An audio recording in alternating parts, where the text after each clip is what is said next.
미국 국방부가 2027개 연도에 제안한 예산 규모는 확실히 많은 이들의 이목을 끌었습니다. 물가 상승률을 반영하면 1조 5천억 달러에 달하는 이번 제안은 2026년 예산안보다 거의 40%나 높습니다.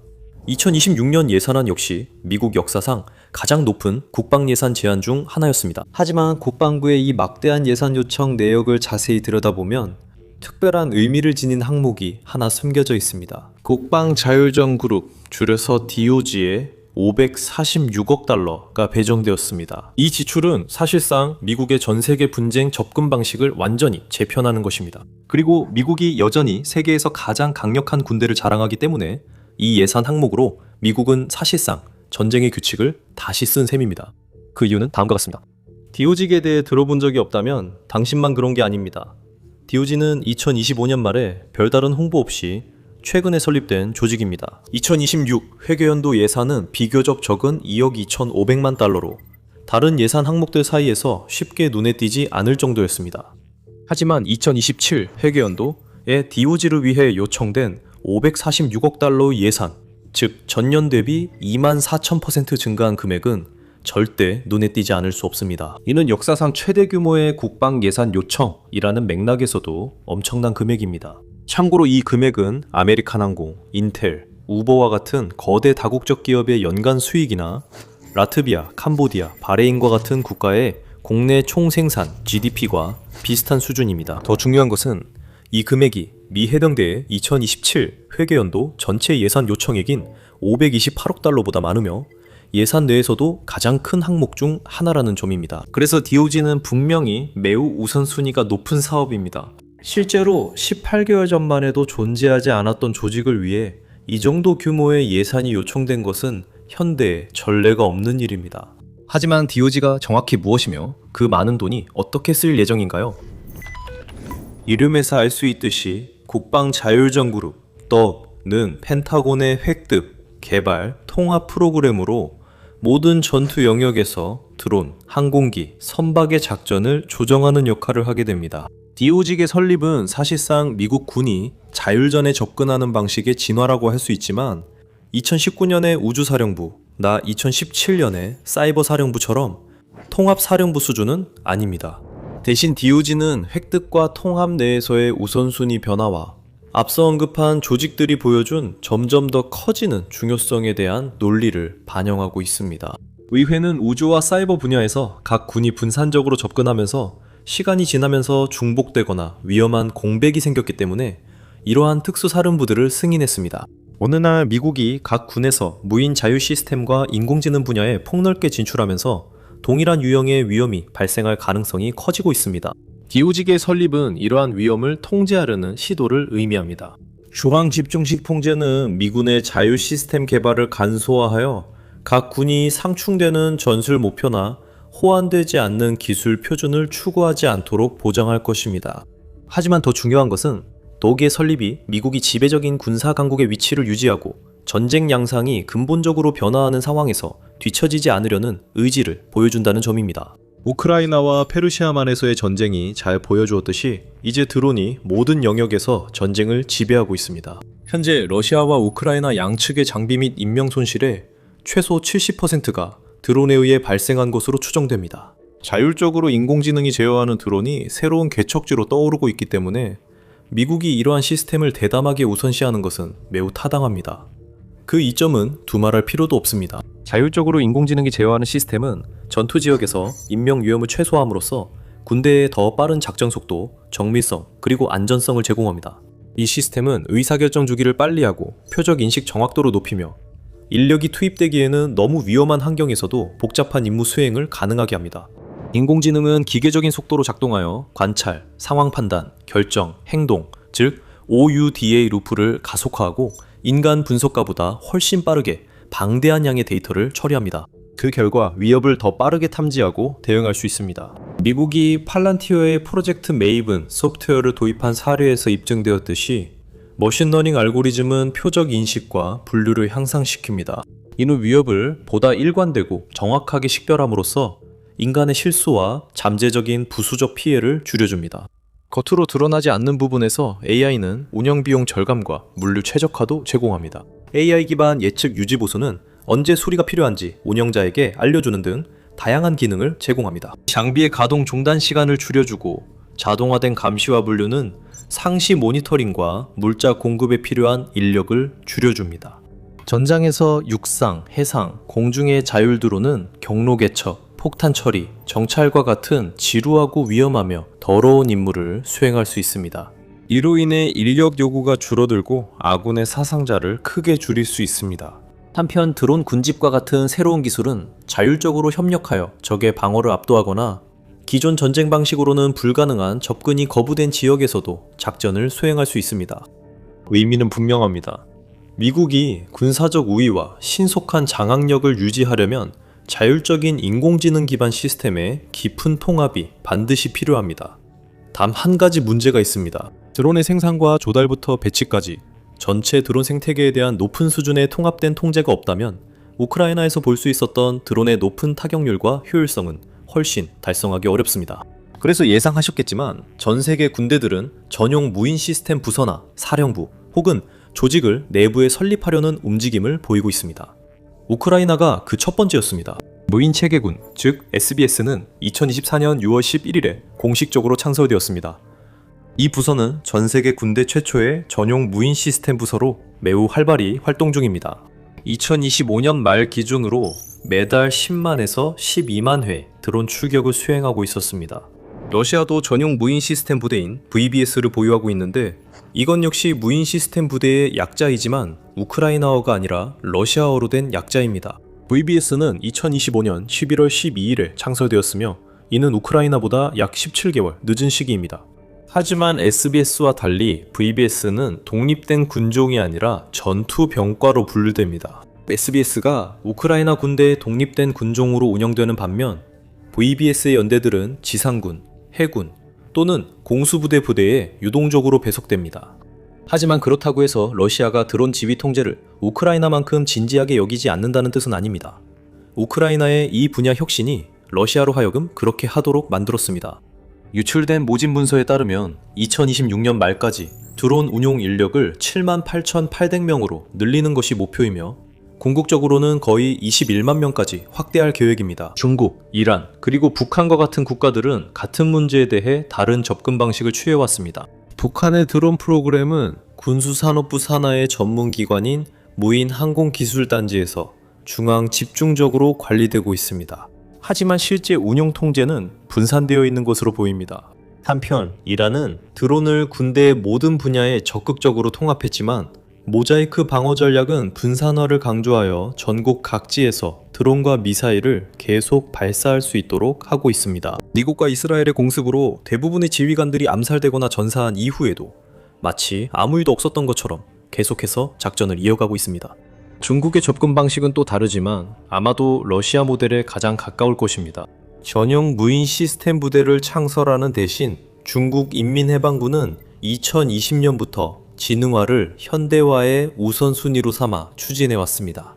계획은 모든 5개 군종과 5개 정구사령부의 무인 및 자율 시스템을 통합하는 것이지만 중앙집중식 통합지휘부는 없는 것으로 보입니다. 그것이 전략적 결정인지 단순히 미국보다 시작이 느린 것인지는 확실하지 않습니다. 다만 미국은 중앙집중식 모델을 선택했다는 점은 분명합니다. 그리고 DOGE가 그 결과입니다. 사실 DOGE라는 개념이 갑자기 생겨난 것은 아닙니다. 상당 부분 이것은 이전 미국 군사 프로그램들을 더 통합적이고 강력한 전체로 확장하고 통합한 것입니다. 그 중에서 가장 중요한 것은 레플리케이터 프로그램입니다. 레플리케이터 이니셔티브는 2023년 8월 전 국방부 부장관 캐슬린 힉스에 의해 시작되었습니다. 이 프로그램은 2025년 8월까지 여러 분야에 걸쳐 AI 시스템을 기반으로 한 저비용, 소모성, 자율 드론 수천 대를 배치하는 것을 목표로 했으며 주로 중국의 군사적 성장에 대응하기 위한 것이었습니다. 2028년까지 수십만 대의 일회용 공격 드론이 도입될 것으로 예상되었습니다. 하지만 수천 대의 시스템을 배치한다는 목표와 달리 이 프로그램은 여러 가지 문제에 부딪혀 목표 날짜까지 수백 대만 배치한 것으로 알려졌습니다. 일부 레플리케이터 시스템은 신뢰성이 낮거나 비용이 과도했다고 전해집니다. 일부는 필요한 수량만큼 조달하기에는 생산 속도가 너무 느렸고 일부는 기대했던 대로 제대로 작동하지 않았습니다. 아마도 가장 중요한 점은 펜타곤이 서로 다른 회사에서 만든 대량의 드론을 성공적으로 제어하고 목표를 탐지하거나 타격하기 위해 협력할 수 있는 소프트웨어를 찾는 데에도 어려움을 겪었다는 점입니다. 곧 보시겠지만 AI로 구동되는 이 통합 소프트웨어 아키텍처는 단순한 희망사항이 아닙니다. 이것은 새로운 도구에서 영감을 받은 전쟁 수행 방식의 핵심입니다. 실제로 이종 자율 함대를 위한 소프트웨어 지휘 및 통제 계층은 546억 달러 예산 요청에서 주요 지출 하위 항목 중 하나입니다. 더 밀리터리 쇼에서는 더 큰 그림을 보여드리기 위해 깊이 있게 다룹니다. 저희는 타 채널처럼 같은 헤드라인만 반복하지 않습니다. 저희는 잡음을 걸러내고 진짜 이야기와 그 중요성을 전해드립니다.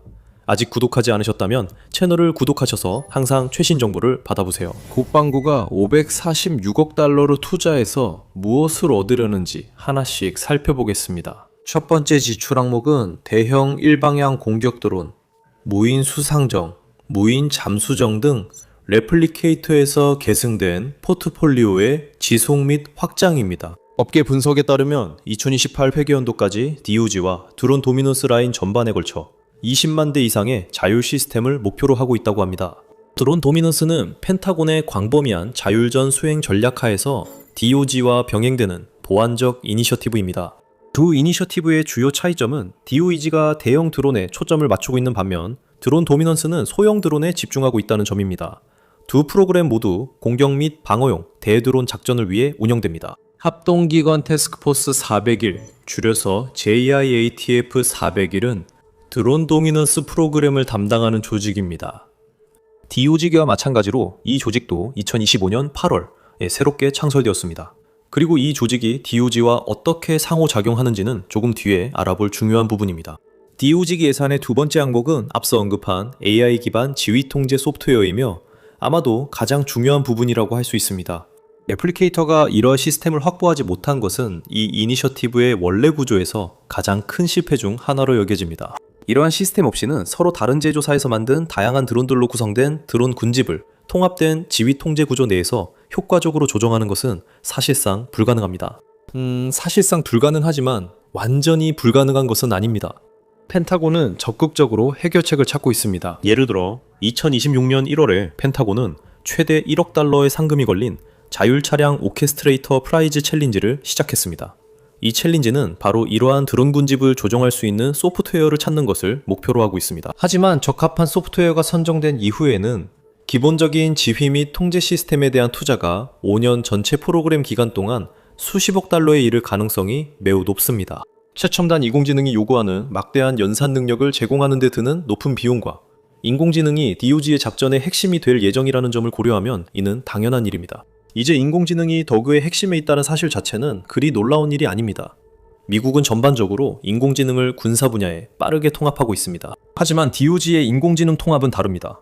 DOG는 인공지능을 단순한 보조 도구가 아니라 주된 전투 자산으로 취급합니다. 이는 하드웨어 중심의 조달 방식에서 소프트웨어로 정의된 인공지능 우선 전투 모델로의 중대한 전환을 의미합니다. 이 변화의 배경에는 우크라이나, 이란에서의 교훈과 레플리케이터 프로그램 실패가 있습니다. 이전에는 펜타곤이 대부분의 중점을 하드웨어에 두었지만 실제로는 하드웨어를 구동하는 인공지능 소프트웨어가 더 중요하다는 사실이 드러났습니다. 그 결과 더그의 현재 전략은 인공지능과 물리적 자율성을 하나의 역동적인 듀오로 취급하며 소프트웨어를 주요 전략 자산으로 간주합니다. 결국 목표는 인공지능이 기계 속도로 자율적 의사결정과 조율, 적응을 가능하게 하는 지능형 군집을 실전에 배치하는 것입니다. 이는 소프트웨어의 품질에 달려 있으며 소프트웨어가 제어하는 장치보다 더 중요합니다. AI 기반 소프트웨어를 개발하여 무인 시스템 운영을 조율하고 중앙 집중화하는 과정을 용이하게 하기 위해 다그는 모듈형 개방형 시스템 아키텍처, 모사와 국방부 데이터 명령 프로토콜도 적용하고 있습니다. 쉽게 말해서 이는 모든 플랫폼이 서드파티 통합과 무선 업데이트를 위해 표준화된 인터페이스를 제공해야 한다는 것을 의미합니다. 여기서 목표는 기존 방위산업 획득 주기와는 달리 민간 수준의 빠른 반복 개발을 가능하게 하는 것입니다.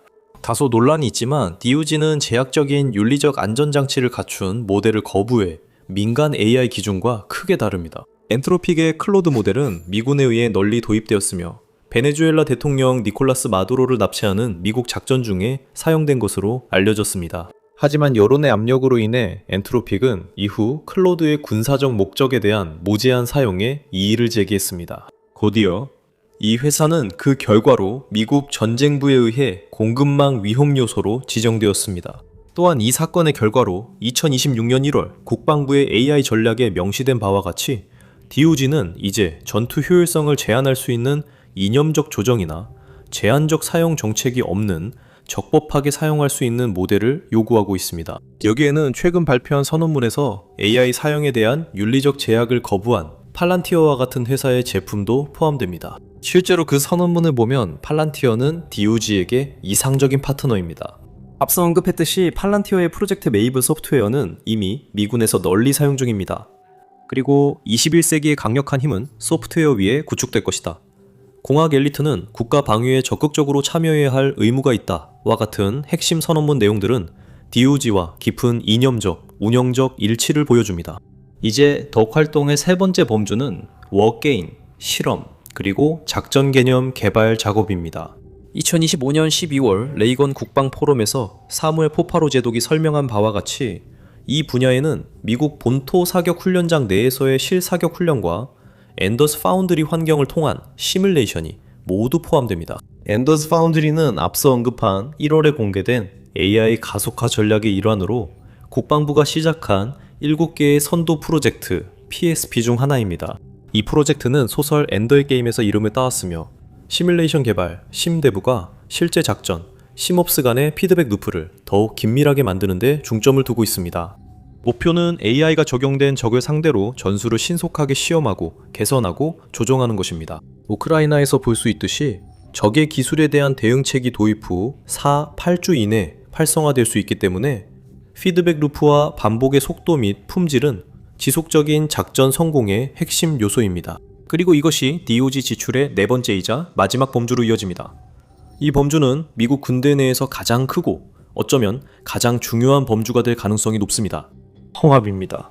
구체적으로는 기존 각 군의 무인 시스템 프로그램을 하나의 부서 권한 아래로 통합하는 것입니다. 한편으로는 이것이 완전히 합리적입니다. 앞서 언급했듯이 이러한 통합은 군 간의 비호환성을 최소화하고 특히 AI 기반 킬체인과 전투 관리에 있어서 일반된 교리를 보장합니다.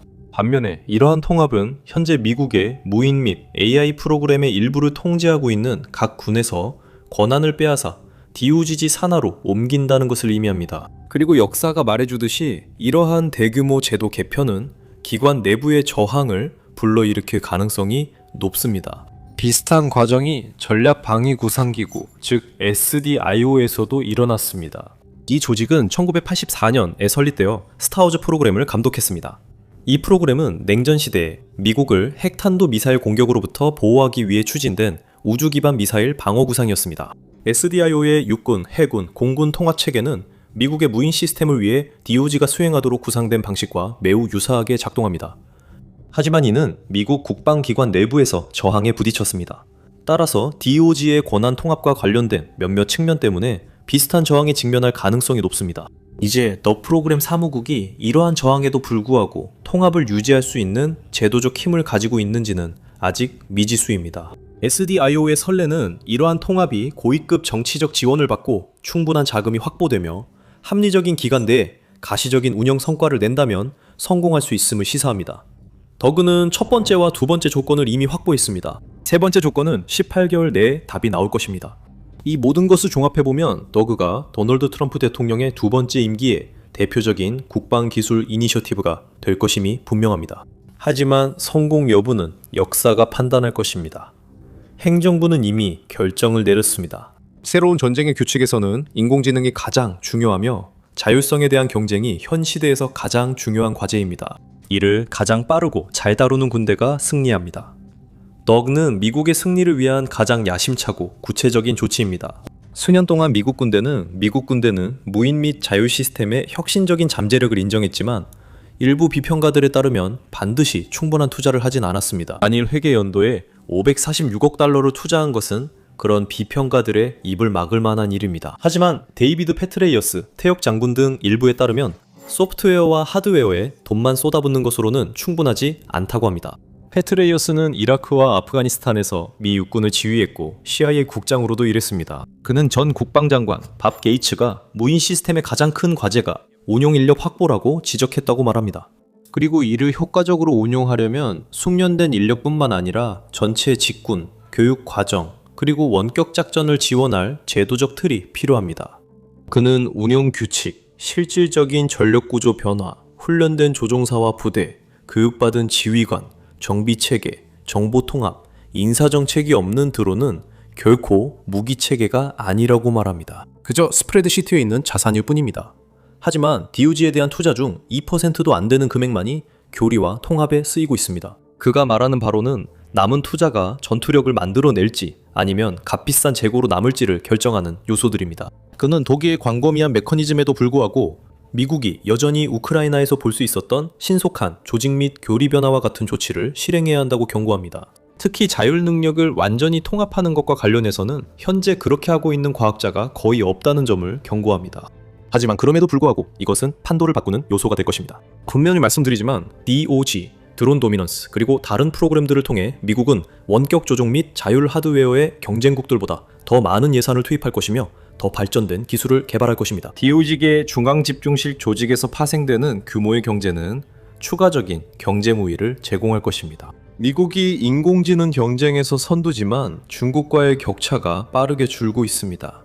하지만 페트레이어스가 시사하듯이 결정적인 비대칭성은 규모에 있는 것이 아니라 실전 경험이 얼마나 빠르게 적응으로 이어지느냐에 있을 수 있습니다. 그리고 그것은 단순히 막대한 예산과 매우 독특한 별명만으로는 부족할지도 모릅니다. DOG에 대한 더 많은 세부 정보가 공개되면 저희가 계속해서 여러분께 소식을 전해드리겠습니다. 그리고 물론 그들의 프로그램이 실제로 실행되는 모습을 보게 되면 그 소식도 전해드리겠습니다. 이는 분명히 미군을 지금보다 훨씬 더 강력하게 만들 것으로 보입니다. 이 영상에서 미국이 가장 가까운 경쟁국인 중국과 러시아에 비해 얼마나 강력한지 확인해 보세요. 시청해주셔서 감사합니다.